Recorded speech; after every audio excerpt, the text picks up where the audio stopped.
Hey everyone, welcome back to Corporate Decoder. Today we are diving into a report about Caesars Entertainment, and it sounds like there's a little bit of a power struggle happening behind the scenes, so grab your popcorn. It involves big names and potential shifts in how the company is run. It's not always about casinos, sometimes it's about who calls the shots. Before we get started, if you enjoy getting straight to the point with corporate reports, make sure you are subscribed. We also have a Discord community, come join us through the link in the description. This report is about an update to an agreement between Caesars Entertainment and a group of investors, led by Icahn. Now, Icahn is a well-known investor who often takes active roles in the companies he invests in. This agreement is called a Director Appointment and Nomination Agreement, which basically means it gives the Icahn Group some say in who sits on Caesars' Board of Director. Appointment and Nomination Agreement, which basically means it gives the Icahn Group some say in who sits on Caesars' board of directors. So what's new? Well, they've made an amendment or change to this existing agreement. Think of it like tweaking the rules of a game. This amendment is all about what happens if Caesars buys back its own stock. Buying back stock can change how much of the company different shareholders own. The key here is a beneficial ownership cap of 5%. If Caesars buys back enough stock that the Icahn Group ends up owning 5% or more of all the company's stock, things get interesting. The amendment says that the Icahn Group can then take steps to reduce their ownership below that 5% level.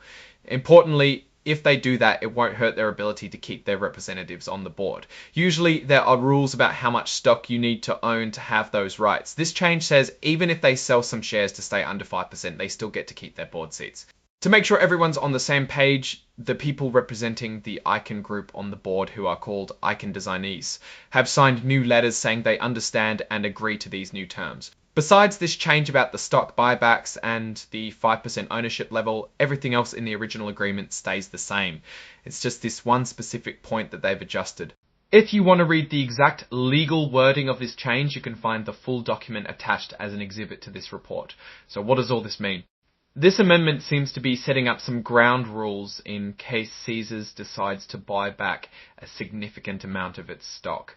It looks like the Icahn Group wants to make sure that even if their percentage ownership goes above 5% because of those buybacks, they have the flexibility to sell some shares without losing their influence on the board.league. What do I think? Caesars Entertainment is in a pretty interesting position right now. This adjustment to their agreement with the Icahn Group suggests they're thinking about stock buybacks, which can be a way to boost the stock price and return value to shareholders.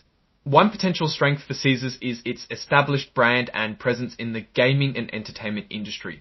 They've got casinos and resorts in many locations and a loyalty program with lots of members. However, the gaming industry is getting more competitive with new players and online options popping up. Caesars needs to keep innovating and offering unique experiences to stay ahead. A weakness could be their debt. Running casinos and resorts takes a lot of money, and many of these companies carry a significant amount of debt. This can limit their ability to invest in new projects or weather economic downturns. A major opportunity for Caesars is the growing online gaming and sports betting market. Many states are now legalizing these activities, and Caesars has the potential to expand its reach and generate new revenue through online platforms. One risk is that regulations in the gaming industry can change quickly. New laws or taxes could impact Caesars' profitability. Overall, Caesars Entertainment seems to be navigating a changing landscape. They have a strong brand and valuable assets, but they also face challenges like debt and increasing competition. Their success will depend on their ability to adapt to new technologies, manage their finances carefully, and stay ahead of regulatory changes. Alright, that's our breakdown of the Caesars Entertainment filing. What's your take on these changes and what they signal for the company's future? Drop your thoughts in the comments if this analysis was valuable. Hitting that like button really helps. And subscribe for more deep dives. Don't forget to check out the Discord in the description. Thanks for watching. See you next time.